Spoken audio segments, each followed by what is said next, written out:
ऐसी वीडियो रोज देखने के लिए आप मेरे वीडियो को लाइक करें, इस पे कमेंट करें और अपने दोस्तों के साथ शेयर करें।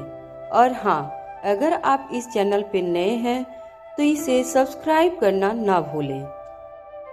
और समर को लड़ता हुआ देखकर मीसा को बहुत मजा आ रहा था। उन दोनों को जाने के बाद मीसा सीधा अपने कमरे में गई और खुशी से इधर उधर टहल रही थी कि तभी रेहान की नजर उस पर गई और मीसा को इतना खुश देखकर रेहान उसके पास आकर बोला, क्या हुआ?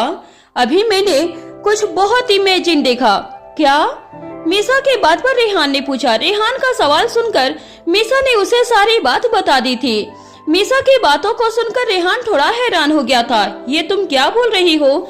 दी और जीजू की लड़ाई हो गई है और हमें इस बारे में खुश नहीं होना चाहिए, रेहान ने हैरानी से कहा। उसकी बात सुनकर मीसा ने एक गहरी सांस लेकर कहा, कम ऑन रेहान, कभी कभी लड़ाई होना अच्छी बात है।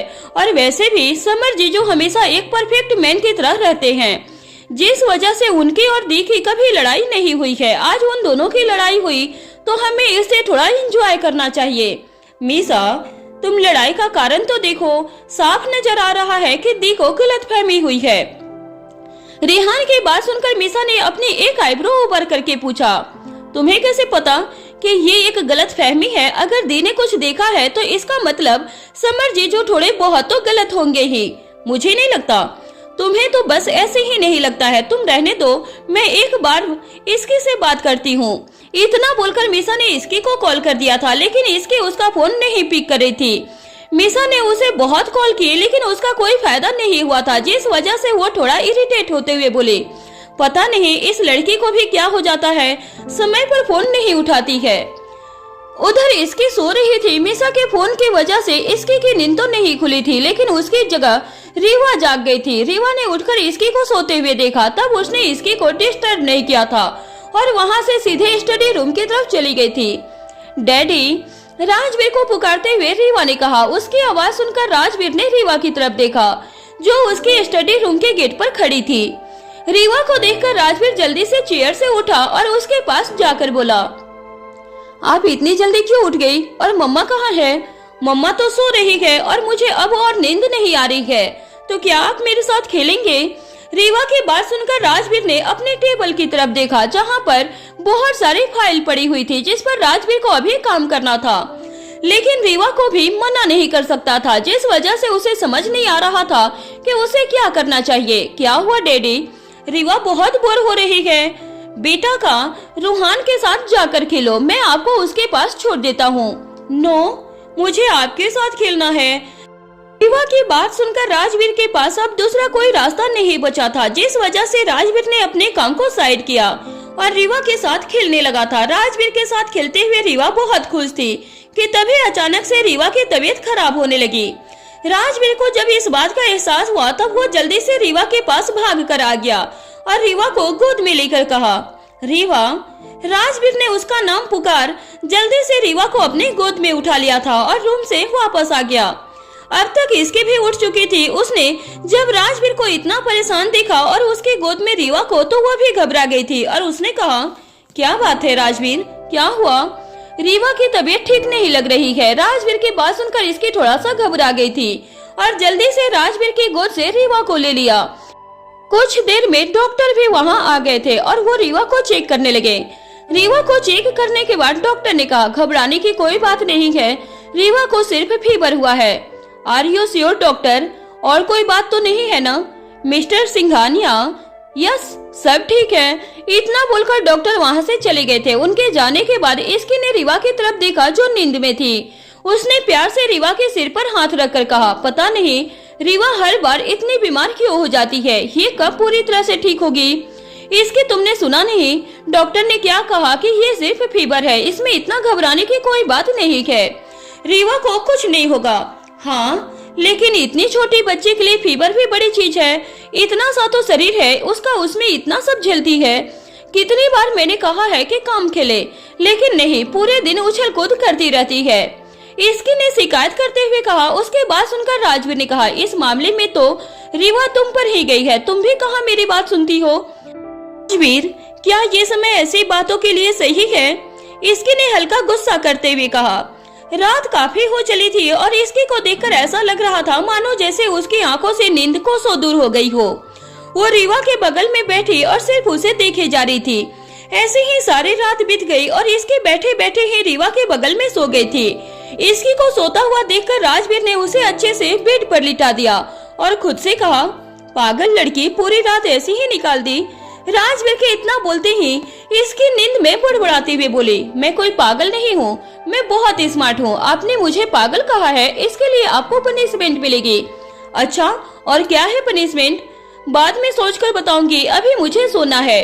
इसकी कच्ची नींद में ही राजवीर के सवालों का जवाब दिए जा रही थी और उससे बात किए जा रही थी।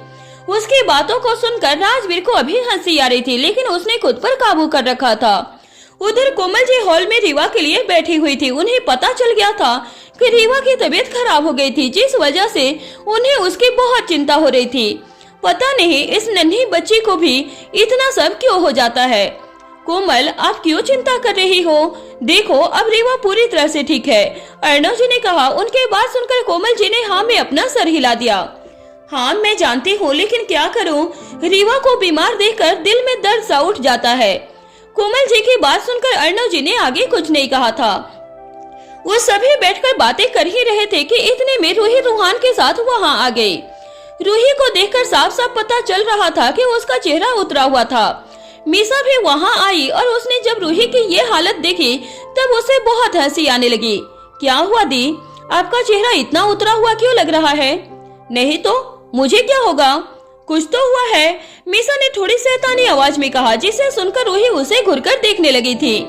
रूही समझ रही थी कि मीसा के मन में कुछ तो चल रहा था। मीसा की तरफ देखते हुए रूही ने अपने मन में कहा, ये मीसा की बच्ची इतनी हंस हंस कर क्यों बातें कर रही है? कहीं ऐसा तो नहीं कि ये कुछ जानती है? नहीं नहीं, ऐसा नहीं हो सकता है, इसे कुछ कैसे पता चलेगा? रूही ये सब सोच ही रही थी कि तभी वहाँ रॉकी आ गया। कुछ दिनों से रॉकी भी यहाँ रह रहा था। रॉकी के हाथ में इस समय उसका सामान था। ये सब देखकर कोमल जी ने कहा, तुम ये सब सामान लेकर कहाँ जा रहे हो? मैम, मैं बहुत दिन यहाँ रुक गया हूँ, अब मुझे जाना चाहिए, मुझे काम भी करना है। ऐसा कौन सा काम करना है? ये राजवीर भी ना सभी को बहुत काम देता है, दादी ने थोड़े गुस्से में कहा था। दादी की बात सुनकर रॉकी ने जल्दी से कहा, नहीं नहीं, ऐसी कोई बात नहीं है, सर ने ऐसा कुछ काम नहीं दिया, वो तो बस मैं जा रहा था, थोड़े अधूरे काम है जो पूरे करने हैं। लेकिन इस घर में जो आपके अधूरे काम है उसका क्या? मीसा ने थोड़ा मजाकिया लहजे में कहा, जिसे सुनकर रॉकी थोड़ा सा झेप गया था और अपनी नजरें इधर उधर करने लगा था। उसकी हरकत देखकर मीसा को हल्की हंसी आ गई और उसने हंसते हुए कहा, मेरे बोलने का मतलब है कि यहाँ से जाने से पहले आपको अपने बॉस की परमिशन ले लेनी चाहिए। अगर आपने ऐसा नहीं किया तो हो सकता है कि भाई आपसे गुस्सा हो जाए। अपनी बात बोलकर मीसा ऊपर फर्स्ट फ्लोर की तरफ देखा, जहाँ पर दीपा खड़ी थी और उसकी नजर रॉकी के ऊपर थी। इसकी की वजह से मीसा सब जानती थी कि रॉकी दीपा को पसंद करने लगा था और उसकी तरफ अट्रैक्ट भी था, जिस वजह से मीसा अभी नहीं चाहती थी कि रॉकी यहाँ से जाए। वहीं मीसा की बातों को सुनकर रूही ने उसकी तरफ देखा और फिर उसकी नजरों का पीछा किया। रूही की नजर भी अब सीधा दीपा पर गई। उसे देखकर रूही ने अपने मन में कहा, ये मीसा इस लड़की को ऐसे क्यों देख रही है? आखिर क्या बात है, कहीं रॉकी इसे पसंद तो नहीं करता? रूही के मन में न जाने ऐसे कई सवाल आने लगे थे। उसे समझ नहीं आ रहा था कि आखिर दीपा और रॉकी एक दूसरे को पसंद करते हैं, तो फिर बीच में समर कहाँ से आ रहा था?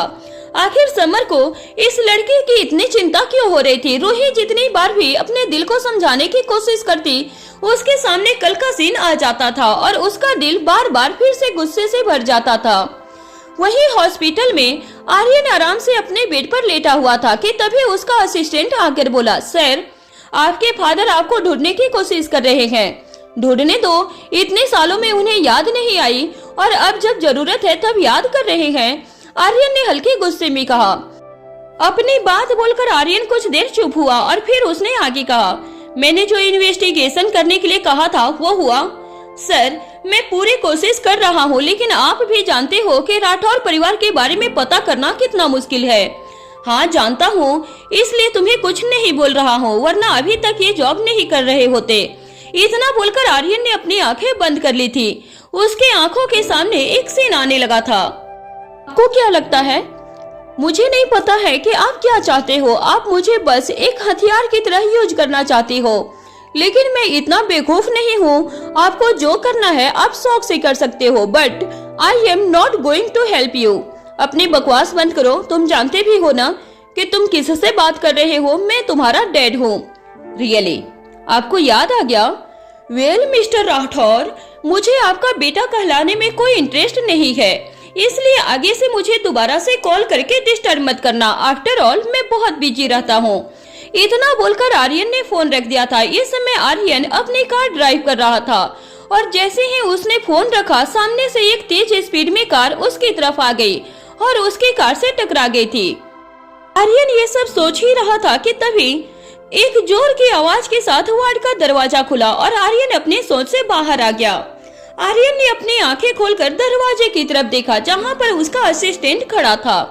आर्यन की तरफ देखकर असिस्टेंट ने जल्दी से कहा, सॉरी सर, गलती से दरवाजा थोड़ी जोर से खोल दिया। कोई बात नहीं, आर्यन ने कहा और अपनी आंखें बंद कर ली थी। आर्यन को इतना शांत देखकर असिस्टेंट थोड़ा हैरान हो गया था। आर्यन आमतौर पर इतना शांत रहने वालों में से बिल्कुल भी नहीं था, लेकिन आज आर्यन को देखकर ऐसा लग रहा था जैसे वो किसी और ही आर्यन को देख रहा था, एकदम शांत। ये तो कोई अजूबा ही है। ऐसा लगता है सर अपने घर वालों के बारे में सोच सोचकर परेशान है, इसी वजह से उन्होंने मुझे कुछ नहीं कहा, वरना ऐसा हो ही नहीं सकता था कि सर मुझे डांटे नहीं। असिस्टेंट ने खुद से कहा और वहाँ से चला गया था। वहीं आर्यन अपने वार्ड में लेटा हुआ बस छवि के बारे में सोच रहा था। जिस तरह से छवि उसके पास आई, उसके चेहरे पर आया हुआ वो गुस्सा और उसके फिक्र सभी देखकर आर्यन को बहुत अच्छा लगा। छवि को याद करते हुए आर्यन ने खुद से कहा, फैमिली के नाम पर अब सिर्फ तुम हो मेरे पास और कोई नहीं है, और कोई चाहिए भी नहीं। तुम्हें जल्दी मैं अपने पास ले आऊंगा, जितनी दूरियां है सब मिटा दूंगा। आर्यन अपनी बात बोलकर आंखें बंद कर ली थी। वहीं दूसरी तरफ सभी ने रॉकी को जाने से रोक दिया था। रॉकी अपने कमरे में बैठा हुआ दीपा के बारे में सोच रहा था। कल वो दीपा के रूम में उसे देखने गया था, तभी उसने दीपा को अपने बॉयफ्रेंड के लिए रोते हुए देखा था। ये देखकर उसे बिल्कुल अच्छा नहीं लगा। रॉकी को ऐसा लग रहा था जैसे दीपा अभी भी उसे ही पसंद करती थी। इस वजह से रॉकी ने वहाँ से जाने का फैसला किया था।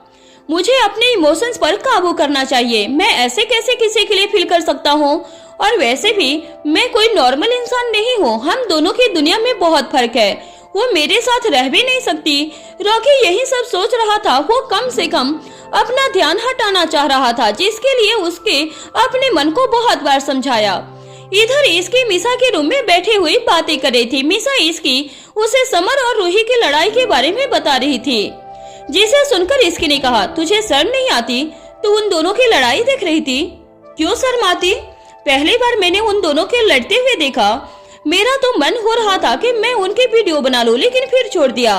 मिसा ने इतना कहा ही था कि तभी वहाँ रूही आ गई और उसने मिसा के कान को जोर से पकड़कर कहा, मिसा की बच्ची, मुझे लग रहा था कि तू वहाँ पर हमारी बात को सुन रही थी।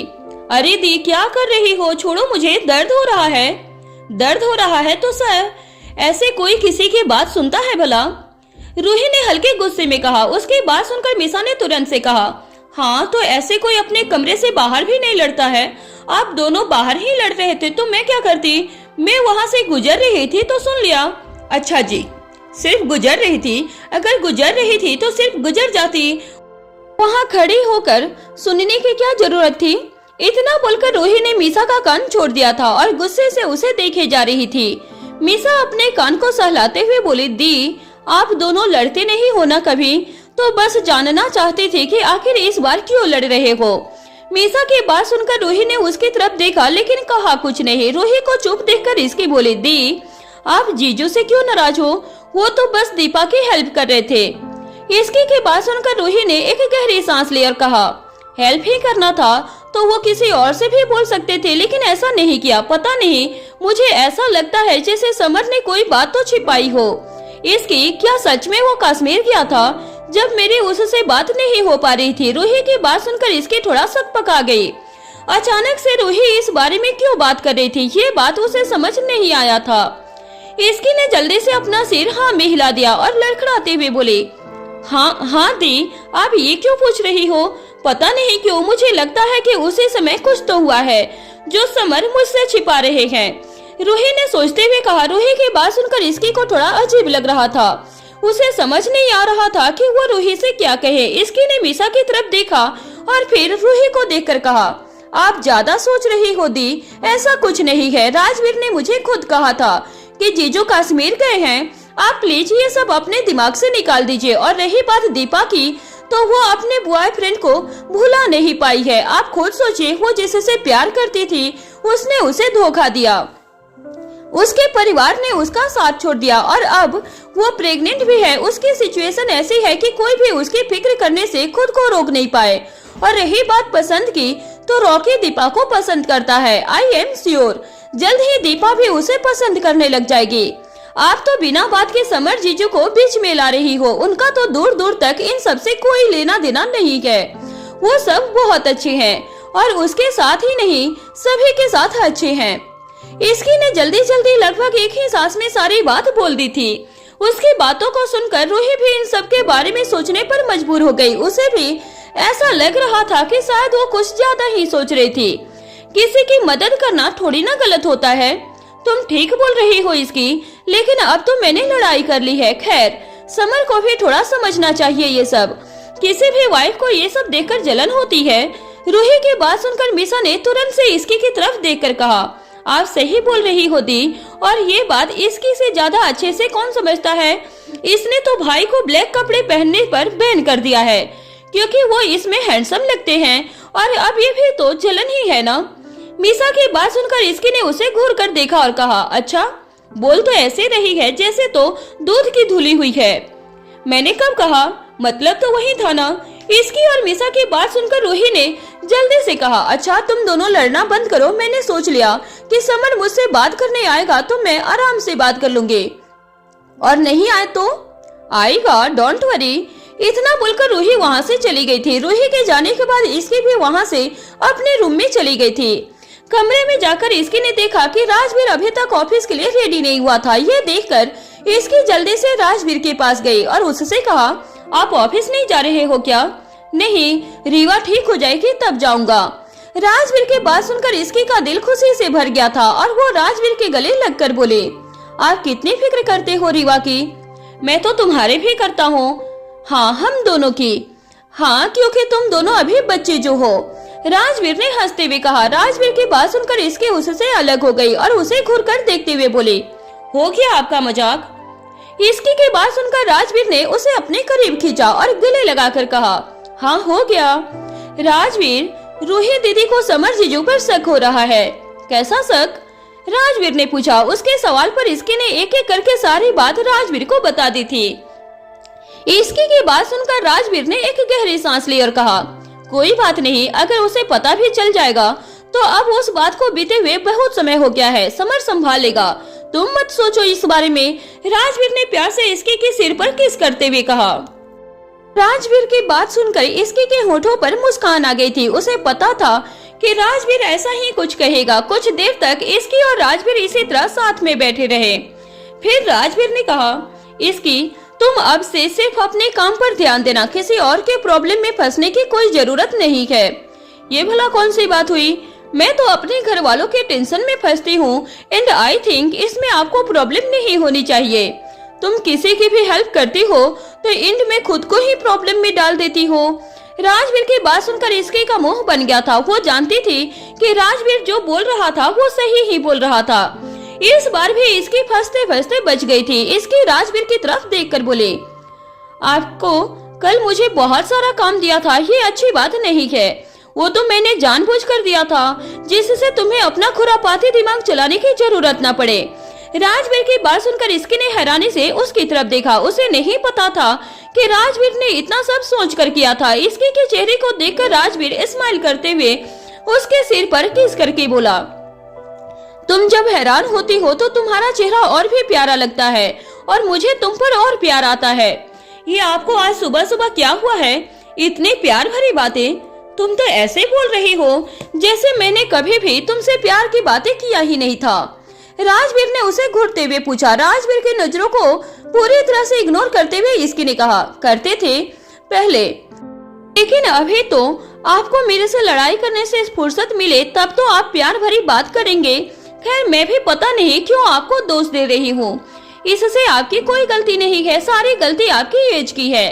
अब इस उम्र में कोई अपनी वाइफ से प्यार भरी बातें करता है क्या?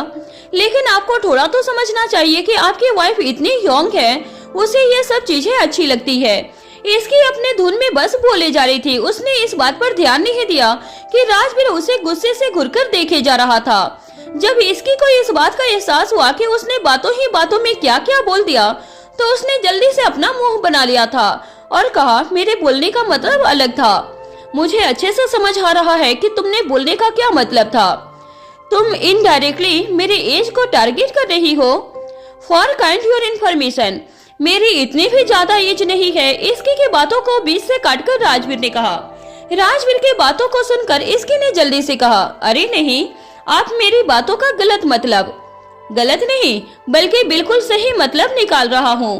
राजवीर ने एक बार फिर से उसकी बात को बीच से काट कर कहा था। राजवीर की बात सुनकर इसकी अपनी आंखें गोल गोल घुमाई और कहा, अब फिर से वही बात कर रहे हो ना आप, बिना बात के मेरे से बहस। यही तो मैं बोल रही हूँ कि इस एज। इसकी ने इतना कहा ही था कि राजवीर ने जल्दी से उसके होठों पर अपने होठ रखकर इसकी को चुप करवा दिया था। इसकी राजवीर के इस एक्शन से पूरी तरह से हैरान हो गई थी। उसके शब्द उसके गले में ही रह गए थे और अपनी आंखें बड़ी करके वो राजवीर को देखे जा रही थी। वहीं राजवीर का सारा ध्यान उसे किस करने में था। किस करते हुए राजवीर ने इसकी को पूरी तरह से सोफे पर लिटा दिया था और खुद उसके ऊपर आ गया था। कुछ मिनट तक किस करने के बाद राजवीर इसकी को खुद से अलग किया और कहा, अगर एक बार फिर से तुमने एज किया ना तो ठीक नहीं होगा। अभी तो सिर्फ किस करके छोड़ रहा हूँ। इतना बोलकर राजवीर इसकी के ऊपर से उठकर बैठ गया था। वहीं इसकी वैसे ही लेटी रह गई थी। उसके दिमाग में अभी भी वो बातें चल रही थी। जैसे ही इसकी उन बातों से बाहर आई, वो राजवीर की तरफ देखकर बोली, ये ठीक नहीं है, मैं आपसे बात कर रही थी और आपने मुझे बीच में किस कर लिया। मुझे तुम्हारी फालतू की बातें नहीं सुननी थी। और हाँ, अगर तुमने एक बार फिर से कुछ बोला तो ऑफिस में तुम्हें जो काम मिलेगा उसके लिए मुझे ब्लेम मत करना। आफ्टर ऑल तुम तो अभी बहुत यंग हो और यंग लोगों के लिए ज्यादा काम करना कोई बड़ी बात नहीं होती है। इतना बोलकर राजवीर अपनी जगह से उठा और वॉशरूम चला गया था। क्या मतलब, मुझे बहुत सारा काम दे देंगे? ये तो सीधे सीधे मुझे बुल्ली कर रहे हैं। ऑफिस में बॉस है तो क्या हुआ, मैं भी इनकी वाइफ हूँ। इसकी ने गुस्से में खुद से बड़बड़ाती हुई कहा। वहीं वॉशरूम में राजवीर खुद को मिरर में देखने लगा था। खुद को देखते हुए राजवीर ने कहा, इसकी कुछ भी बोलती है, मुझे देखकर कौन मेरी एज गेस करेगा। और वैसे भी मेरी कितनी एज हुई है, 30 प्लस ही तो हूँ मैं। इतना बोलकर राजवीर ने खुद को स्माइल करते हुए देखा। वहीं दूसरी तरफ रूही अपने कमरे में बैठी हुई थी। पास में ही रूहान अपने टॉय से खेल रहा था, लेकिन रूही का ध्यान इस समय रूहान से ज्यादा कहीं और ही था। रूही अपने ही सोच में खोई हुई थी। क्या समर मुझसे बात करेगा? ऑफ कोर्स उसे करना चाहिए। माना कि उस समय मैंने ज्यादा रिएक्ट कर दिया, लेकिन मैं वाइफ हूँ, इतना तो कर ही सकती हूँ। और वैसे भी गलती उसी की थी। क्या जरूरत थी उस दिन दीपा को पकड़ने की और उसकी इतनी केयर करने की? अगर इतनी ही फिक्र थी उसकी तो किसी स्टाफ से भी तो बोल सकता था, वो उसका ध्यान रख लेते। लेकिन नहीं, रूही अपने दिमाग में ये सब सोचे जा रही थी कि तभी उसने अपने दिमाग से ये सारे ख्याल निकालकर खुद से कहा, नहीं, ये सब मैं क्या सोचे जा रही हूँ, मुझे वापस से इस बारे में नहीं सोचना चाहिए। खुद से समझाकर रूही अब समर के आने का वेट कर रही थी। सुबह से ही रूही ने उसे नहीं देखा था और कल रात वो दोनों एक दूसरे से बात ही नहीं किए थे, जिस वजह से दोनों के लिए एक दूसरे का रूम में होना और ना होना एक जैसा था। समर सुबह सुबह मॉर्निंग वॉक के लिए गया था, लेकिन अभी तक वापस नहीं आया था। टाइम देखते हुए रूही ने खुद से कहा, 9 बजने वाले हैं। समर तो अभी ऑफिस के लिए निकल जाता है, तो फिर अभी तक वो घर क्यों नहीं आया? रूही ये सब सोच ही रही थी कि तभी एक फीमेल स्टाफ उसके कमरे में सफाई करने के लिए आ गई थी। उसे देखकर रूही ने पूछा, तुमने समर को देखा? यस मैम, वो तो कुछ देर पहले ही ऑफिस के लिए निकल गए हैं। व्हाट? वो तो रूम में ही नहीं आया है, तो फिर ऑफिस के लिए कैसे निकल गया? क्या वो मॉर्निंग वॉक के कपड़ों में ही निकल गया? नो मैम, वो दूसरे कमरे में रेडी होकर गए हैं। स्टाफ की बात सुनकर रूही का दिमाग घूम गया था। उसने खुद से कहा, व्हाट द हेल? समर कमरे में भी नहीं आया और मैं यहाँ सोच रही थी कि मैं उसे माफ कर दूंगी। अब आने दो, उसे रूम से बाहर ही रहना होगा, रूही ने गुस्से में कहा था। रूही की बातें उस स्टाफ को सही में समझ में नहीं आ रही थी, जिस वजह से उसने कहा, क्या हुआ मैम? क्या आपका सर के साथ लड़ाई हो गई है? नहीं, आप अपना काम करिए, रूही ने कहा और रूहान को देखने लगी थी जो आराम से खेल रहा था। रूहान को देखते ही रूही ने अपना मन में कहा, बेटा आज तो आपके पापा गए, मेरा मन कर रहा है कि ऑफिस जाकर ही उनसे बात करो, लेकिन नहीं, ये सब ठीक नहीं होगा। रूही ने खुद को समझाया और अपने गुस्से को घोट कर पी ली थी। वहीं दूसरी तरफ रीवा हॉल में कोमल जी के पास बैठी हुई थी। उसका मन तो खेलने का हो रहा था, लेकिन कोई रीवा को नीचे खेलने नहीं दे रहा था। जिस बात से रीवा थोड़ी नाराज लग रही थी और गुस्से में सभी को देख रही थी, तभी वहाँ पर राजवीर आ गया और राजवीर रीवा को गुस्से में देखकर उसके पास बैठकर कहा, क्या हुआ, आप गुस्से में लग रही हो? मुझे खेलना है, रीवा ने कहा। रीवा की बात सुनकर राजवीर ने कहा, ठीक है तो यहीं बैठे बैठे खेलो। नहीं, रीवा को बॉल से खेलना है। अगर बॉल से खेलना है तो आपको टाइम से अपनी मेडिसिन लेनी होगी। जब आप पूरी तरह से ठीक हो जाएंगी तभी आप खेल पाएंगे। लेकिन डैडी, मेडिसिन खराब है, उसका टेस्ट याक है, रीवा ने अपना मुंह बनाकर कहा। रीवा को देखकर राजवीर ने कहा, ठीक है, मेडिसिन लेने के बाद आपको एक कैंडी मिलेगी, लेकिन सिर्फ मेडिसिन लेने के बाद, ओके? कैंडी की बात सुनकर रीवा के चेहरे पर एक बड़ी सी मुस्कान आ गई। उसे जल्दी से कोई कैंडी खाने के लिए नहीं देता था, इसी वजह से कैंडी का लालच काफी था उसे से कोई भी काम करवाने के लिए। रीवा को खुश देखकर राजवीर ने प्यार से उसके सिर पर सहलाया और खुद में कहा, इन मामलों में पूरी इसकी पर गई है। इसकी के बारे में सोचते ही राजवीर को कुछ देर पहले का सीन याद आ गया था और एक बार फिर से वो इसकी के बातों के बारे में सोच रहा था। राजवीर का मन कर रहा था कि वो अपने मन के बातों को किसी से शेयर करे और उससे पूछे, मैं इस बारे में किससे बात कर सकता हूँ? समर से? नहीं, समर से नहीं, फिर किससे? कार्तिक। हाँ, वही ठीक रहेगा। वैसे भी उसका दिमाग में इसकी की तरह ही है, दोनों भाई बहन एक जैसा ही सोचते हैं, तो कार्तिक से इस बारे में बात करना ही ठीक रहेगा। इस बारे में सोचकर राजवीर खुश हो गया था और उसने सोच लिया था कि वो कार्तिक से बात करेगा। समर आज घर से थोड़ा जल्दी निकल गया था क्योंकि ऑफिस जाने से पहले उसे एक जरूरी काम करना था। समर अपने कार में था और खुद कार ड्राइव करके एक सुनसान जगह पर आ गया। उसे उस जगह पर चारों तरफ कोई नहीं था। समर ने कार के अंदर बैठे हुए ही चारों तरफ देखा और खुद से कहा, लगता है मुझे गलत इन्फॉर्मेशन आई थी, यहाँ तो कोई नहीं है। ये सोचकर समर अपने कार से बाहर आ गया और चारों तरफ देखने लगा था। वो पूरी जगह सुनसान थी, दूर दूर तक कोई नहीं था। ये तो हैरानी की बात है कि इस समय यहाँ कोई नहीं है। ये सब क्या हो रहा है? समर ये सब सोच ही रहा था कि तभी उसका फोन रिंग हुआ। उसने देखा कि उसे राजवीर कॉल कर रहा था। राजवीर के कॉल देखकर समर ने कॉल जल्दी से पिक किया और कहा, यस सर। कहाँ हो तुम? राजवीर की सीरियस आवाज उसके कान में आ गई। इससे पहले समर राजवीर को कोई जवाब दे पाता, सामने से एक कार फुल स्पीड में समर की तरफ आई और उसे टक्कर मारते हुए दूर गिरा फेंकी। टक्कर की आवाज इतनी तेज थी कि राजवीर को भी सुनाई दे दिया। इससे पहले राजवीर कुछ पूछ पाता, एक बीप की आवाज के साथ उसका कॉल डिस्कनेक्ट हो गया था। कॉल डिस्कनेक्ट होते ही फोन के दूसरी तरफ से राजवीर, जो इस समय अपने स्टडी रूम में बैठा हुआ था, वो जल्दी से अपनी जगह से खड़ा हो गया। उसे समझ आ गया था कि समर के साथ कुछ तो गलत हुआ है। राजवीर ने जल्दी से रॉकी को कॉल किया, रॉकी जल्दी से समर की लास्ट लोकेशन ट्रैक करो। इतना बोलकर राजवीर ने फोन रख दिया था। उसका दिल जोरों से धड़क रहा था किसी अनचाही अनहोनी की आवाज से।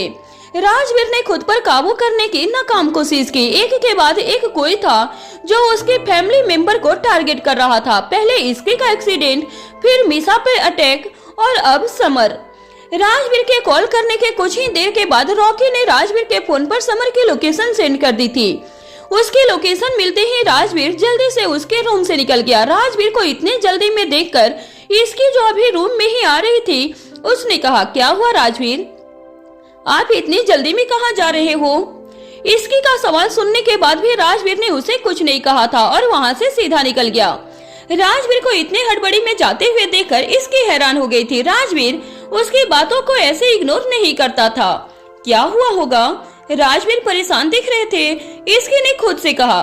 राजवीर को परेशान देखना ये बहुत रेयर था। इसकी का मन राजवीर के पीछे जाने का हो रहा था, लेकिन फिर कुछ सोचकर वो रुक गई थी। उसे डर था अगर वो राजवीर के पीछे गई तो शायद राजवीर उससे गुस्सा हो जाएगा। वहीं दूसरी तरफ राजवीर जल्दी से रॉकी के साथ उस जगह पर आ गया था। वहां जाकर राजवीर ने समर की कार देखा और पास में उसका फोन जो टूटकर गिर चुका था।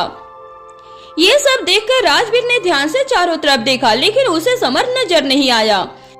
उसकी नजर जमीन पर गिरे खून पर गया। उसे देखकर राजवीर और रॉकी दोनों ही समझ गए थे कि समर के साथ क्या हुआ होगा।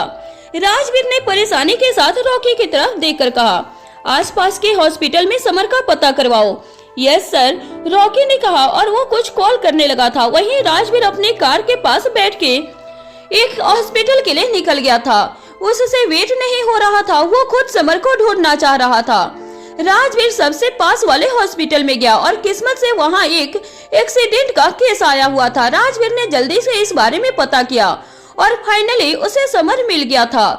इस समय समर ऑपरेशन थिएटर में था। राजवीर को उसकी बहुत चिंता हो रही थी और उसे समझ नहीं आ रहा था कि इस बारे में वो घर पर कैसे बताए, रूही को कैसे बताए। जब तक वो खुद समर की कंडीशन को लेकर कंफर्म नहीं हो जाता, वो रूही या किसी को इस बारे में नहीं बता सकता था। राजवीर की आंखें होटल के दरवाजे पर टिकी हुई थी। राजवीर सामने देख रहा था कि तभी पीछे से रॉकी आ गया। उसके आने की आहट से ही राजवीर को पता चल गया था कि वो रॉकी था। राजवीर ने गुस्से से बिना उसकी तरफ पलटी कहा, जल्दी पता करो इस सब के पीछे कौन था, and this time I want result. मैं उसे नहीं छोड़ने वाला हूँ, चाहे इस बारे में कोई भी बीच में क्यों ना आ जाए। ओके सर, मैं पता करता हूँ, रॉकी ने कहा और वो वहाँ से निकल गया था। रॉकी के जाने के बाद भी राजवीर वैसे ही खड़ा था कि तभी उसका फोन रिंग होने लगा। राजवीर ने अपना फोन पॉकेट से बाहर निकाला तो देखा कि उसे इसकी कॉल कर रही थी। इसकी का कॉल देखकर राजवीर ने एक गहरी सांस ली। वो इस समय इसकी से बात नहीं कर सकता था। आखिर वो क्या बात करता? क्या राजवीर को उसका फोन उठाकर उसे सच बता देना चाहिए? अगर राजवीर इसकी को ये सब बताएगा तो इसकी जरूर इस बारे में रूही को बता देगी और सब जानकर रूही का क्या हाल होगा। ऐसे न जाने कितने सवाल राजवीर के दिमाग में चल रहे थे। सब सोचने के बाद भी राजवीर ने उसका फोन पिक किया।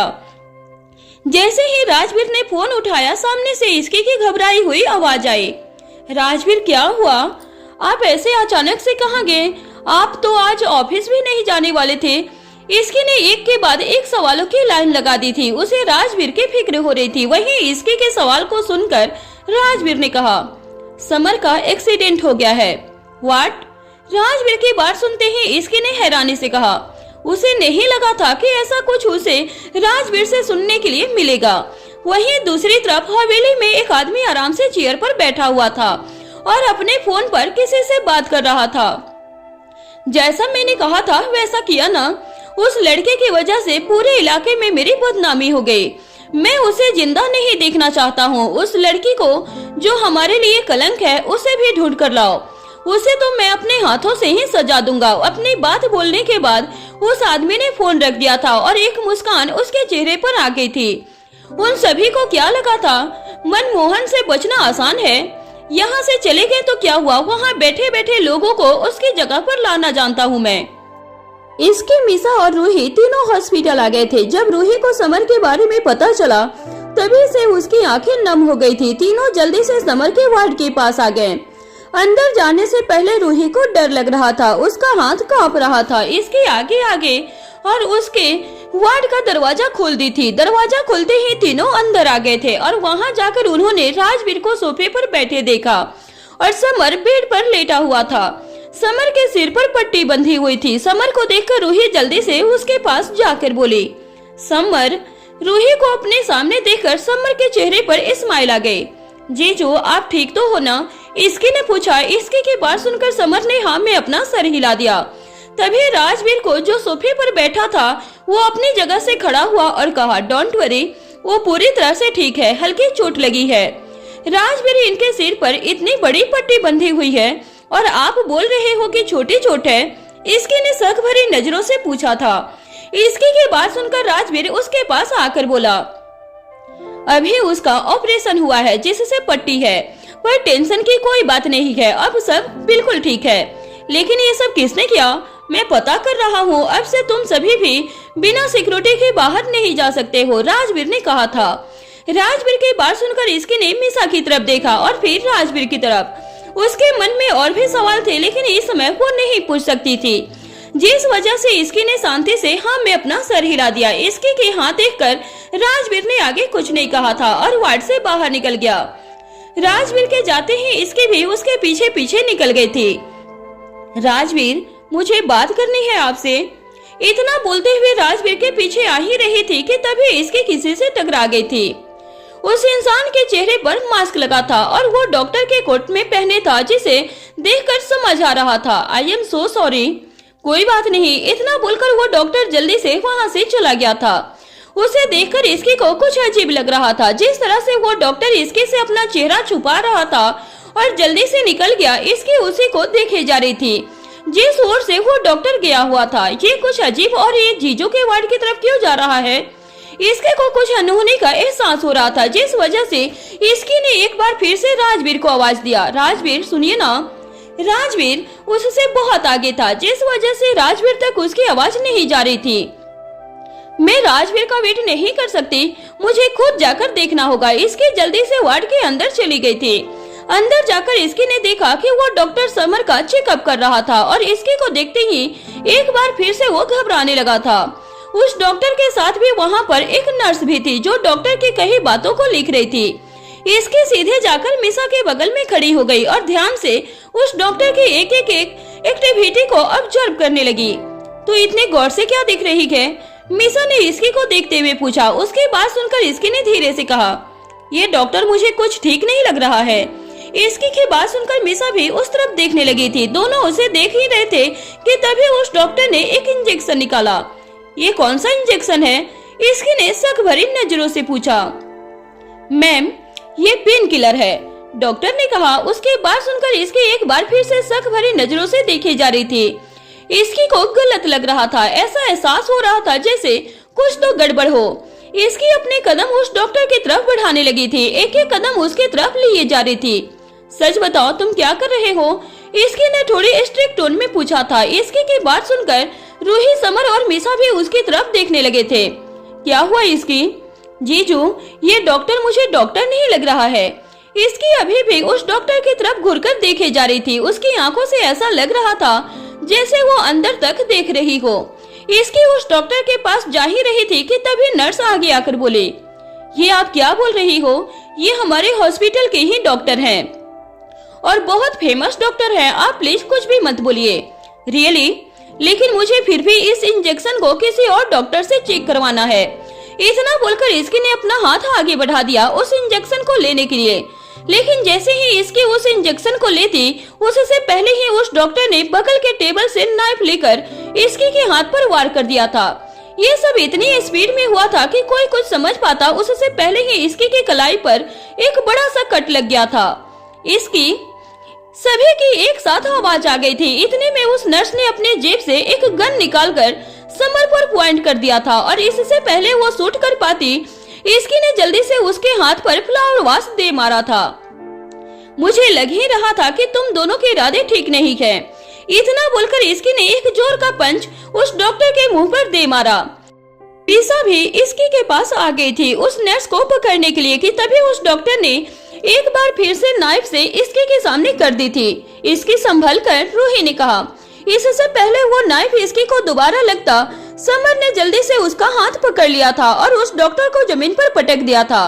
समर का शरीर कमजोर था, जिस वजह से वो खड़ा नहीं हो पा रहा था। जीजू, आप तकलीफ मत करिए, मैं हूँ ना, इन दोनों को मैं अकेले ही देख लूंगी। और वैसे भी बहुत दिन से मैंने किसी की धुलाई नहीं की है, इसकी ने कहा और एक के बाद एक पंच उस डॉक्टर के मुंह पर मारते हुए कहा। किसके बोलने पर तो ये सब कर रहा है, बता?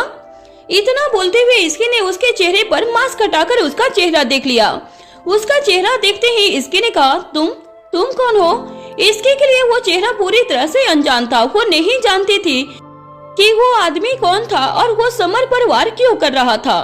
इसकी ने अब उस नर्स की तरफ देखा जिसे मीसा ने पकड़ रखा था। मीसा की तरफ देखते हुए इसकी ने कहा, मीसा, राजवीर को कॉल करके बुला ले। इसकी की बात सुनते ही वो डॉक्टर जमीन से उठा और एक तेज का धक्का इसकी को देकर वहाँ से भाग गया।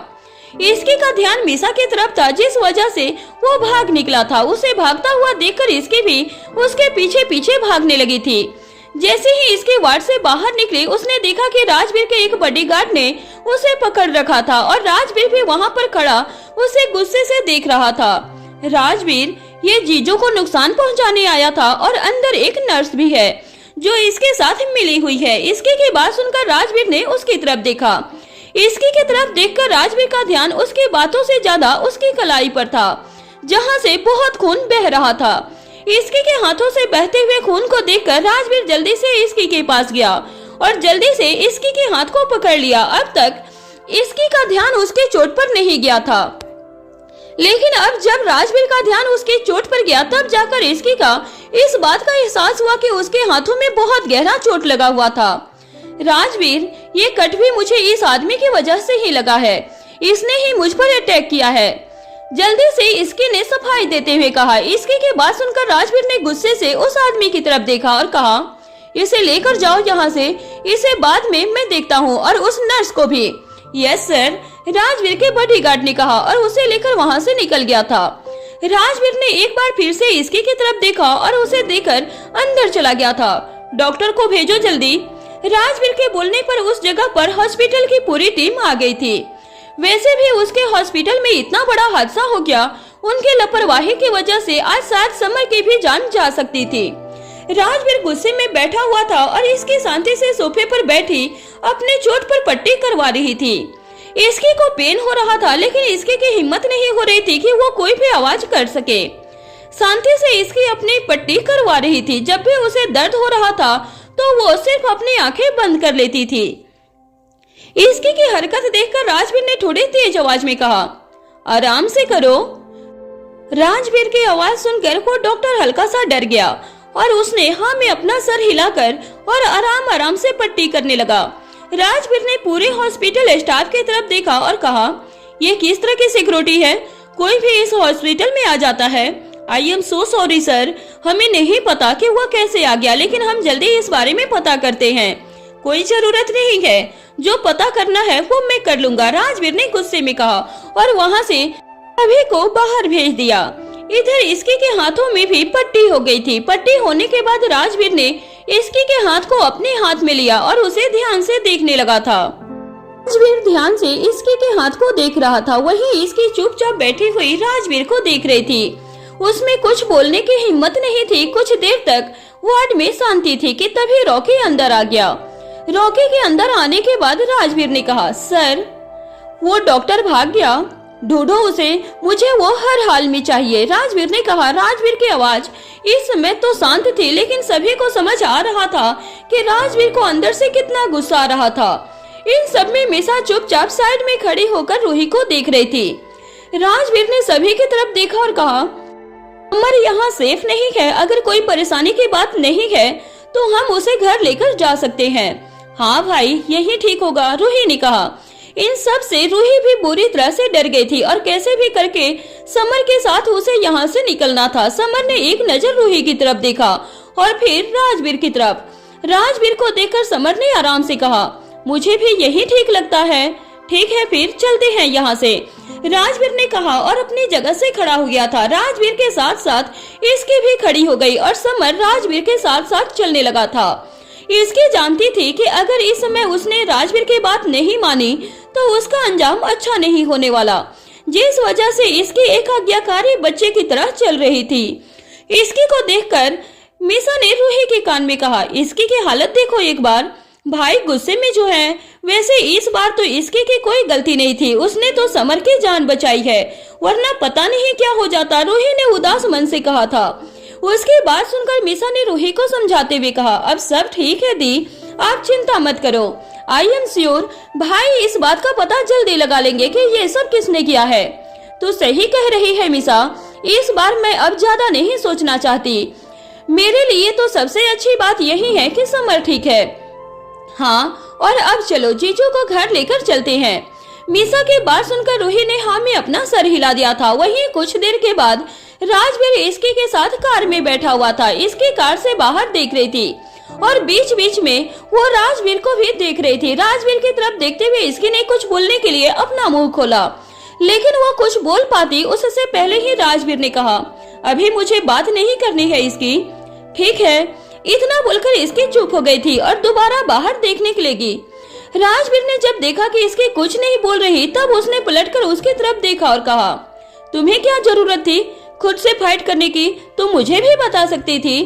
मैंने कोशिश की, लेकिन आप पता नहीं कहाँ थे, और जब तक मैं आपको कुछ बताती तब तक तो जीजू का काम तमाम हो जाता।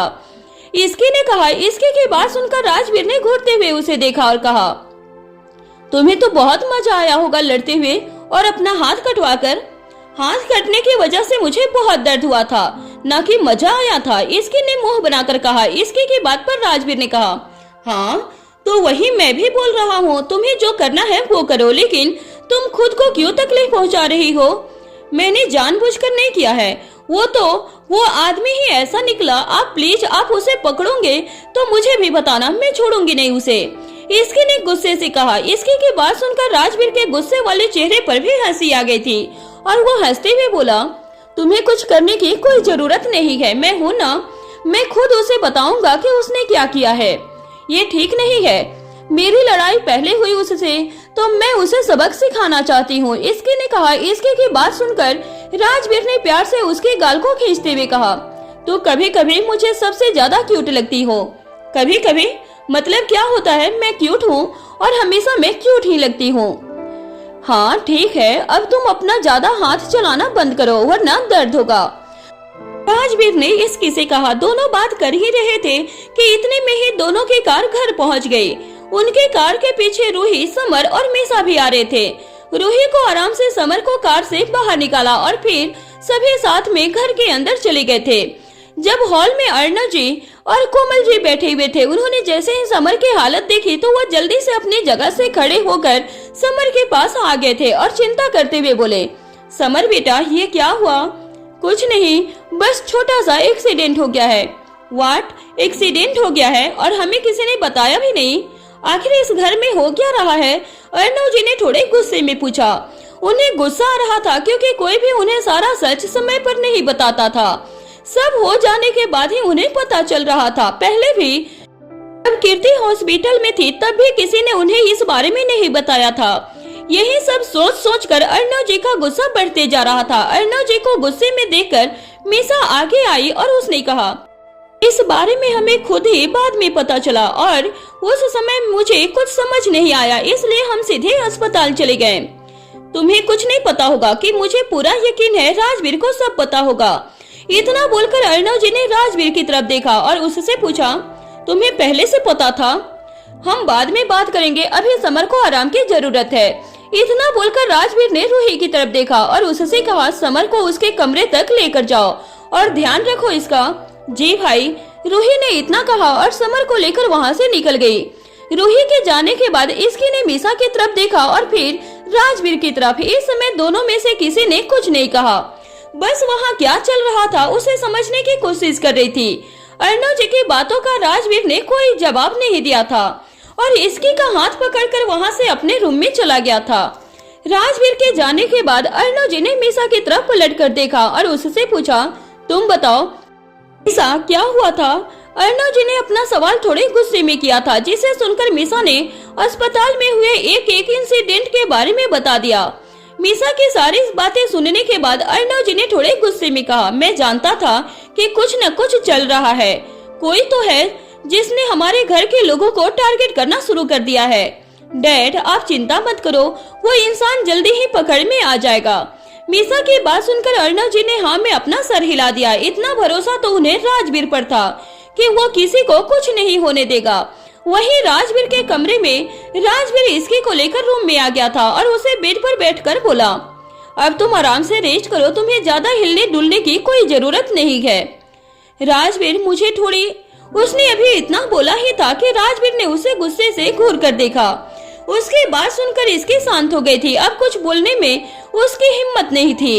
इसकी को शांत देखकर राजवीर किसी से फोन पर बात करने लगा था। वहीं इसकी खुद में बड़बड़ाते हुए बोली, बस बिना बात का गुस्सा करना है, इतना सा तो चोट लगा है, ये तो मुझे खेलते हुए भी लग जाता है। खैर, अब इस बारे में मैं राजवीर से क्या ही बहस करूं। वैसे भी जितना गुस्सा करना है इन्हें करने देती हूँ।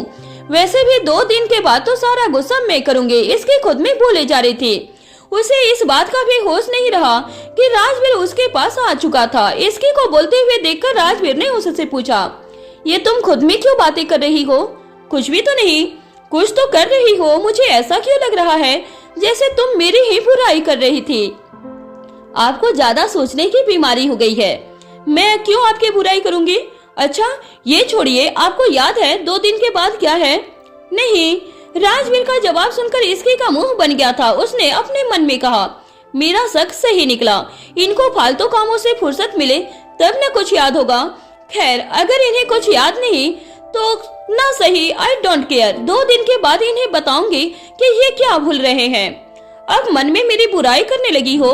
राजवीर ने कहा। राजवीर की बात सुनकर इसकी चुप हो गई थी। वहीं दूसरी तरफ समुद्र के किनारे बने एक बिल्ला में एक आदमी जिसकी उम्र करीब 30 से 31 साल की होगी, उसके हाथों में एक फोटो थी। वो ध्यान से उस फोटो को देख रहा था और उस फोटो को देखते हुए उसकी आंखों में एक अलग सा जुनून था। फोटो को देखते हुए उसने कहा, मैं वापस आ रहा हूँ। मैं इस बार हारने के लिए नहीं बल्कि जीतने के लिए आ रहा हूँ, और वार तो मैंने आने से पहले ही शुरू कर दिया है। मेरा इंतजार करना। इसकी सुबह सो रही थी कि तभी रीवा भागते हुए उसके पास आ गई। मम्मा, मम्मा। रीवा की आवाज इसके के कानों में गूंजने लगी थी। इसकी ने जैसे ही रीवा की आवाज सुनी वो जल्दी से अपनी आंखें खोल ली थी। आंखें खोलते ही सामने रीवा नजर आ गई जो बेड के नीचे खड़ी हुई थी। इतने सुबह सुबह आप यहाँ क्या कर रही हो? इसकी ने नींद भरी आवाज में कहा। इसकी की बात पर रीवा ने कहा, मम्मा रीवा को स्कूल जाना है, आप छोड़ने चलो ना। रीवा की बात सुनकर इसकी ने स्माइल करते हुए रीवा को अपने गोद में ले लिया और कहा, ठीक है बेटा, चलो आज मैं ही तुम्हें स्कूल के लिए रेडी करती हूँ। इतना बोलकर इसकी अपनी जगह से उठ गई और रीवा को गोद में उठाने लगी थी कि तभी राजवीर वहाँ आ गया और उसने कहा, इसकी ये क्या कर रही हो तुम? तुम्हारे हाथ में चोट लगी है। रीवा को उठाने से क्या होगा? दर्द होगा, दर्द। राजवीर ने आगे कहा। राजवीर की बात सुनकर इसकी चुप हो गई थी। उसने आगे कुछ नहीं कहा था। राजवीर आगे आया और रीवा को गोद में उठाकर कहा, मैं तुम्हारी हेल्प कर देता हूँ। राजवीर की बात सुनकर इसकी हंसते हुए खड़ी हो गई थी और रीवा के गाल पर किस करके बोली, सॉरी बेटा, लेकिन आपके डैडी मुझे आपको गोद में नहीं उठाने दे रहे हैं। कोई बात नहीं मम्मा। इतना बोलकर रीवा ने प्यार से राजवीर के कंधे पर सिर रख दिया था। ये देखकर राजवीर ने प्यार से रीवा की तरफ देखा और फिर इसकी से कहा, जल्दी रेडी हो जाओ, कुछ देर में ऑफिस के लिए भी निकलना है। लेकिन आपने तो अभी कहा कि मेरे हाथ में चोट लगी है, इसलिए मुझे नहीं लगता कि मुझे जाना चाहिए। इसकी के बहाने सुनकर राजवीर ने उसे घूर कर देखा और कहा, कोई बहाना नहीं चलेगा, जल्दी से रेडी हो जाओ। रीवा ने मुझसे कहा है कि मैं उसे स्कूल छोड़ने जाऊं। ठीक है, तो हम उसे स्कूल छोड़ने जाएंगे, फिर उसके बाद साथ में ऑफिस। राजवीर की बात सुनकर इसके का मुंह बन गया था। उसे लगा था कि वो आराम से आज घर पर रेस्ट करेगी, लेकिन राजवीर ने उसके सारे प्लान पर पानी डाल दिया था। इसकी के उतरे हुए चेहरे को राजवीर ने पूरी तरह से इग्नोर किया। इसकी सबसे पहले वॉशरूम गई और जल्दी से फ्रेश हो गई। उसके बाद उसने जल्दी से रीवा को स्कूल के लिए रेडी कर लिया। रीवा आज बहुत खुश थी। आज उसे स्कूल इसकी छोड़ने जा रही थी। तीनों कार में बैठे हुए थे। रीवा इसकी के पास बैठी हुई बाहर देख रही थी। उसके हाथ में एक टॉय था जिसके साथ वो खेल भी रही थी। डैडी, हाँ, बेबी शार्क। इतना बोलकर रीवा अपने हाथ के शार्क को राजवीर को दिखाने लगी थी। वो देखते हुए राजवीर ने कहा, आपको कैसे पता ये बेबी शार्क है? क्योंकि इससे जो बड़ी है वो घर पर है। रीवा ने मासूमियत से कहा, ओके, अब समझ आया कि ये बेबी शार्क क्यों है। यस। राजवीर और रीवा बात कर ही रहे थे कि कुछ ही देर में रीवा का स्कूल आ गया था। स्कूल को देखकर रीवा बहुत ज्यादा खुश हो गई थी।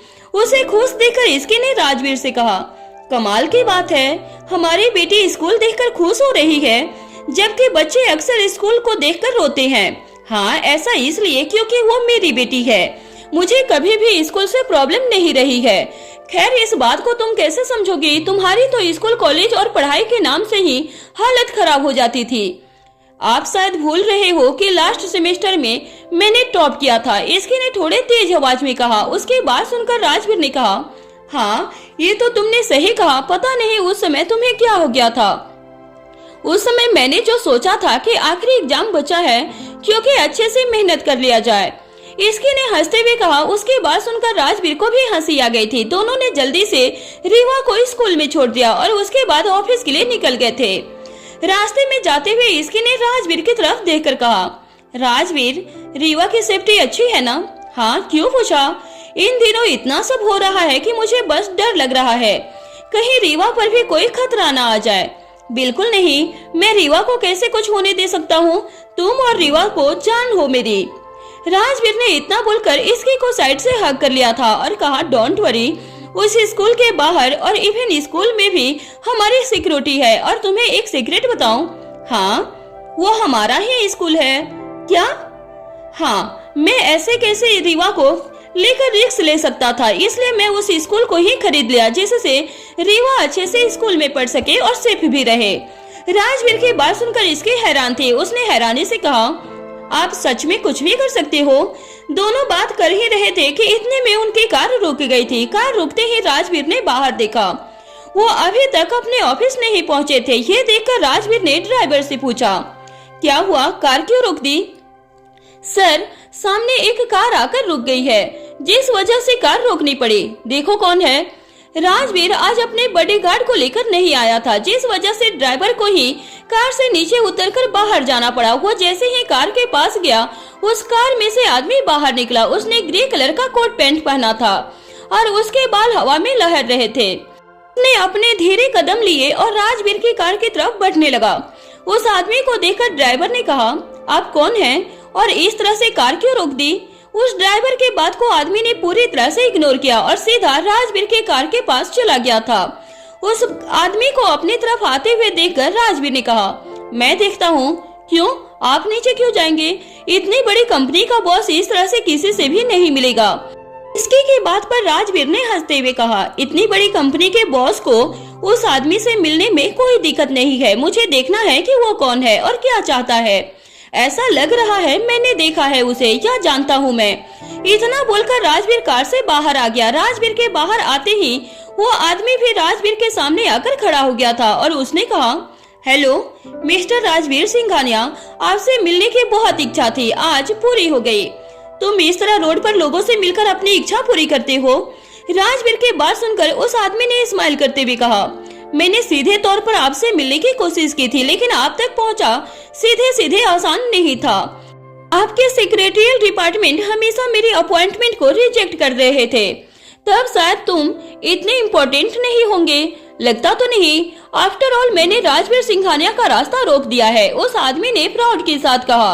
उसकी बात सुनकर राजवीर ने कहा, क्योंकि मैंने ऐसा करने दिया। इतना बोलकर राजवीर अपनी कार की तरफ पलटा, लेकिन तभी पीछे से उस आदमी ने आवाज लगाई, वैसे मेरा वंश खन्ना नाम है मेरा। वंश का नाम सुनकर राजवीर ने पलटकर उसकी तरफ देखकर कहा, मुझे तुम्हारे नाम जानने में कोई इंटरेस्ट नहीं है। शायद कुछ टाइम के बाद आपको मेरे बारे में जानने की इच्छा हो। वंश ने इतना कहा और अपने कार में जाकर बैठ गया था। वहीं राजवीर भी कार में वापस लौट आया था। राजवीर को देखकर इसकी ने कहा, कौन था? कोई इम्पोर्टेंट नहीं था, बस उसे मुझे मिलना था, इसलिए इस तरह से हमारा रास्ता रोका। राजवीर ने कहा। राजवीर की बात सुनकर इसकी ने कहा, ये तो बड़ा अजीब इंसान है, इस तरह से रास्ता रोक दिया। कुछ लोग होते हैं ऐसे, खैर इस बारे में छोड़ो।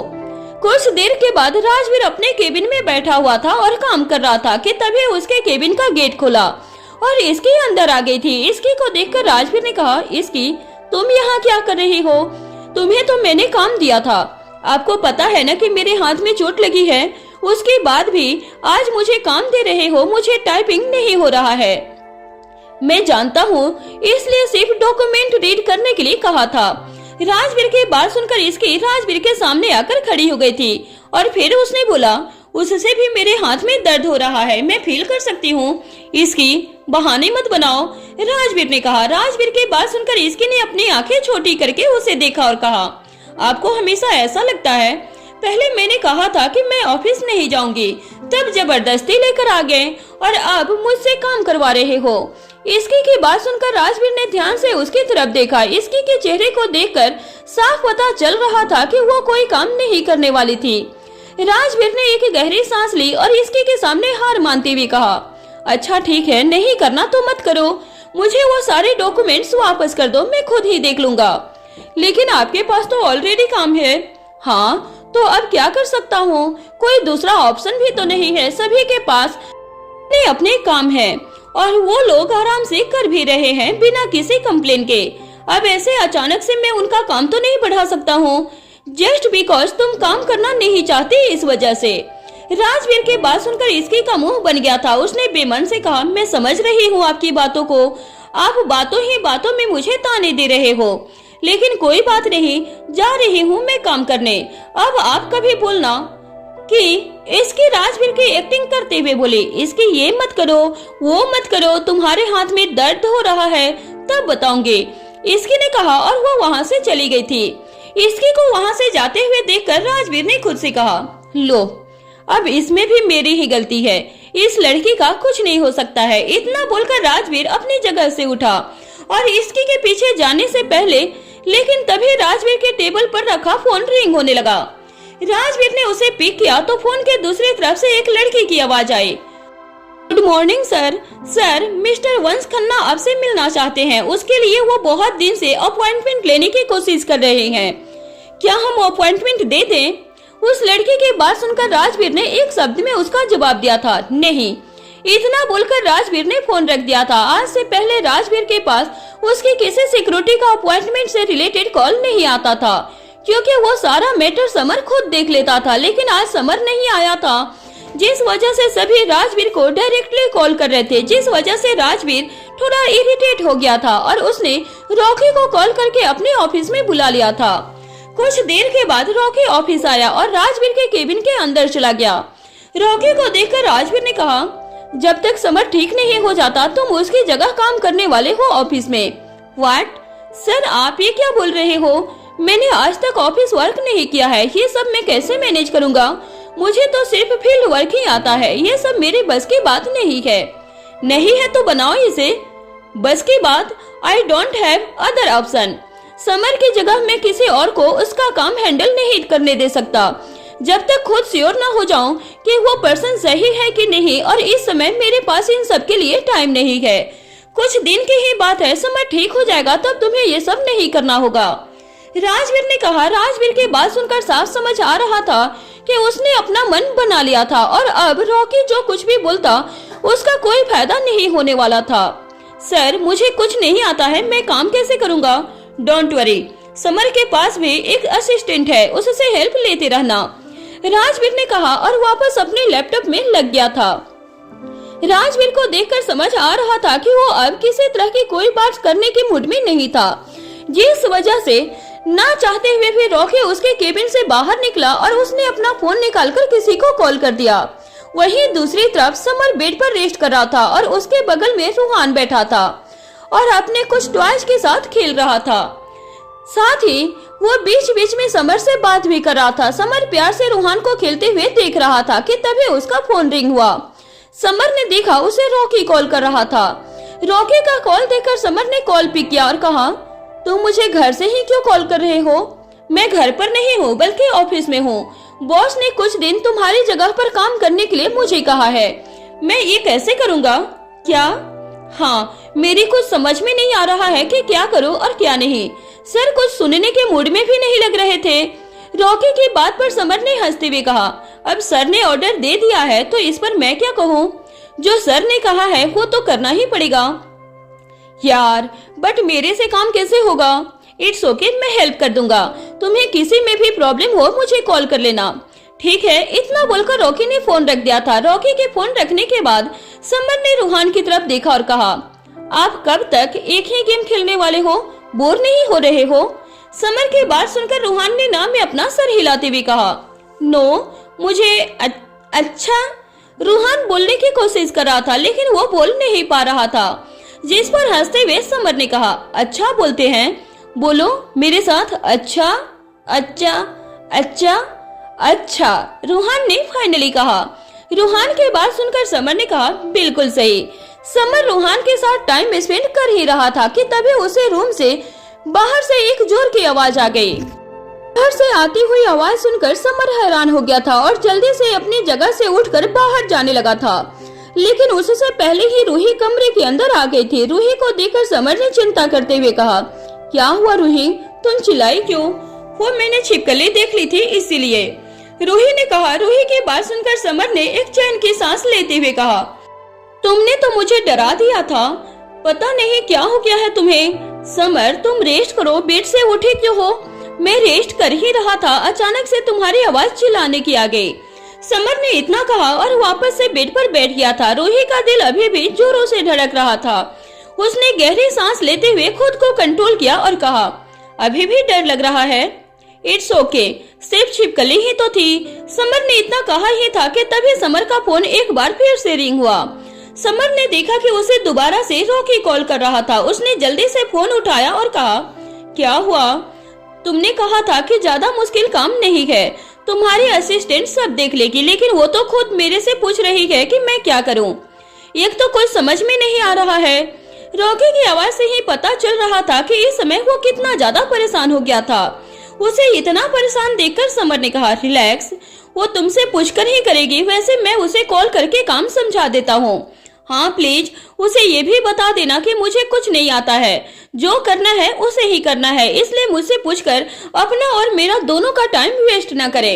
हाँ हाँ ठीक है, बोल दूंगा। इतना बोलकर समर ने फोन रख दिया था। समर की बात सुनकर रूही ने कहा, क्या हुआ, किसका कॉल था? रॉकी का था। राजवीर सर ने उसे कुछ दिन मेरी जगह काम करने के लिए कहा है और उसी में उसकी हालत खराब हो गई है। सीरियसली भाई भी ना, वैसे ये तो रॉकी है तब ये हाल हुआ। जस्ट इमेजिन मिहिर होता तो तब मुझे अभी ऑफिस जाना पड़ता। समर ने हंसते हुए कहा। समर की बात सुनकर रूही को भी हंसी आ गई थी। वहीं ऑफिस में सुबह से दोपहर हो चली थी। इसके राजवीर के केबिन में गई और उसके सामने एक फाइल रखकर बोली, इसमें आपके साइन चाहिए। राजवीर ने इसके के हाथों से फाइल लिया और कहा, ये काम तुम क्यों कर रही हो? मैंने तुम्हें सिर्फ डॉक्यूमेंट पढ़ने के लिए दिया था ना। मैं क्या करूं? वो तो आपने इतने अच्छे सब ऑर्डिनेट जो रखे हैं, अब उनका काम भी मुझसे करना पड़ रहा है। किसकी बात कर रही हो? रॉकी की। उस बेचारे को ऑफिस वर्क आता भी नहीं है जो आप उस पर इतना जुल्म कर रहे हो। इससे अच्छा तो आप मिहिर को उसके जगह पर काम करवा लेते, कम से कम वो कुछ सीखता भी तो। इसकी ने कहा। इसकी की बात सुनकर राजवीर ने हंसते हुए कहा, मैं अब तक तुम्हें काम नहीं सिखा पाया, उससे क्या करवा लूंगा? एक्सक्यूज मी, आप शायद भूल रहे हो कि पहले मैंने कितने सक्सेसफुल प्रोजेक्ट किए हैं। अनाथालय वाला प्रोजेक्ट एक बेस्ट एग्जाम्पल है। हाँ, और वही रह गया है। उसके बाद आई डोंट नो उस समय तुम्हें और मिहिर को क्या हो गया था। कितना दिल लगाकर काम किया था तुम दोनों ने, लेकिन अब एक बार फिर से अपने पुराने रंग में आ गए हो, कुछ करना ही नहीं है। राजवीर ने कहा। राजवीर की बात सुनकर इसके उसके गोद में आकर बैठकर थकी हुई आवाज में बोली, अनाथालय से तो मेरे इमोशंस जुड़े हुए थे इसलिए अच्छा हो गया, लेकिन राजवीर अब सच में मेरा ये काम करने का मन नहीं करता है। तो क्या मन करता है? तुम कभी एक काम पर टिकी हो? पहले बॉक्सिंग, फिर जॉब, फिर मॉडलिंग और फिर अनाथालय का काम, इतना सब किया। वही तो बात है, मेरा मन सब थोड़ा थोड़ा करने का होता है। मैं ज्यादा देर तक एक काम करती हूँ तो बोर हो जाती हूँ। इसकी ने मासूम से शकल बनाकर कहा था। इसकी की बात पर राजवीर ने कहा, ठीक है तो बताओ अब क्या करने का मन करता है? अब मेरा मन वर्क फ्रॉम होम करने का करता है, जिससे तुम और आलसी हो जाओ, राजवीर ने कहा। राजवीर की बात सुनकर इसकी चुप हो गई थी और उसे घूर कर देखने लगी थी। इसकी की नजरों को देखकर राजवीर ने कहा, क्या गलत कहा मैंने जो तुम मुझे ऐसे घूर कर देख रही हो? आप बहुत बुरे हो। इतना बोलकर इसके राजवीर की गोद से उठने लगी थी, लेकिन राजवीर ने उसकी कमर को टाइटली पकड़ लिया था और उसे उठने नहीं दिया। वहीं दूसरी तरफ आर्यन को हॉस्पिटल से डिस्चार्ज मिल गया था और वो घर से ही काम कर रहा था। आर्यन इस समय अपने लैपटॉप के सामने बैठकर काम कर रहा था कि तभी उसका फोन रिंग हुआ। फोन की आवाज सुनकर आर्यन के होठों के किनारे मुड़ गए थे और उसने खुद से कहा, जिसका मुझे इंतजार था वो घड़ी आ गई। आर्यन को इस तरह से गाना गुनगुनाते हुए सुनकर उसके असिस्टेंट ने उससे पूछा, क्या बात है सर, क्या हुआ? असिस्टेंट के सवाल को सुनकर आर्यन ने पूरी तरह से इग्नोर कर दिया था और जल्दी से अपना फोन पिक करके यस कहा। तुमने ये ठीक नहीं किया। मैं तुम्हारी कंपनी के साथ कोई प्रोजेक्ट नहीं करने वाली हूँ। अरे मिस मल्होत्रा, ये आप क्या बोल रही हैं? आपके कंपनी के डायरेक्टर का ऑर्डर है, क्या आप उनके खिलाफ जाने वाली हो? This is not fair Aryan, तुम बिना बात के मुझे इस सब में ला रहे हो। अगर तुम्हें मल्होत्रा कंपनी के साथ प्रोजेक्ट करना है तो शौक से करो, मुझे फर्क नहीं पड़ता, लेकिन तुम मुझे क्यों बीच में ला रहे हो? कम ऑन छवि, ये प्रोजेक्ट मैं तुम्हारी वजह से ही तो कर रहा हूँ। अब तुम ही इसमें नहीं रहोगी तो क्या फायदा? अब देख लो, तुम अगर मैंने इस प्रोजेक्ट से हाथ पीछे लिए तो तुम्हारी कंपनी को बहुत बड़ा नुकसान होगा। आर्यन की बात सुनकर छवि ने गुस्से में कहा, मैं नहीं, तुमने मिस्टर राजवीर सिंघानिया से क्या बात की? कौन सी पट्टी पढ़ाई जो उन्होंने प्रोजेक्ट तुम्हारी कंपनी को दे दिया? मेरी एक बात तुम कान खोलकर सुन लो आर्यन, मैं पुरानी छवि नहीं हूँ। इस बार तुम मुझे कोई धोखा नहीं दे सकते हो। मैंने तो पहले भी धोखा नहीं दिया, वो तुम ही थी जिसने चीजों को गलत समझ लिया, आर्यन ने सीरियस आवाज में कहा, जिसे सुनकर छवि ने कहा, रियली? तुम्हें पता है हर इंसान गुनाह करने के बाद यही बोलता है कि उसने कुछ नहीं किया था, पर उसके ऐसा बोलने से सच नहीं बदलता और तुम्हारे ऐसा बोलने से भी तुम्हारा सच नहीं बदलेगा। मैं कभी उस दिन को नहीं भूल सकती, तुम्हारा दिया हुआ हर एक दर्द, हर एक तकलीफ याद है मुझे। इतना बोलकर छवि ने फोन रख दिया था। छवि के फोन रखने के बाद आर्यन ने कुछ देर तक अपने फोन को देखा और फिर खुद से कहा, मैं नहीं जानता कि तुम किन बातों की वजह से मुझे छोड़कर गई थी, लेकिन मैं इतना जानता हूँ कि तुम्हें वापस से अपनी जिंदगी में लेकर आऊंगा, चाहे कुछ भी हो जाए। इतना बोलकर आर्यन एक बार फिर से गाने गुनगुनाते हुए अपना काम करने लगा। उधर देवगढ़ में आदित्य राठौर गुस्से से अपने कमरे में टहल रहे थे कि तभी उनके कमरे में शाम आ गया और उसने कहा, सर, मैंने उनसे बात करने की कोशिश की, लेकिन उसका कोई फायदा नहीं हुआ है। वो कुछ सुनने के लिए तैयार ही नहीं है। क्या मतलब है तुम्हारा? तुमने उसे बताया ना कि यहाँ क्या हुआ?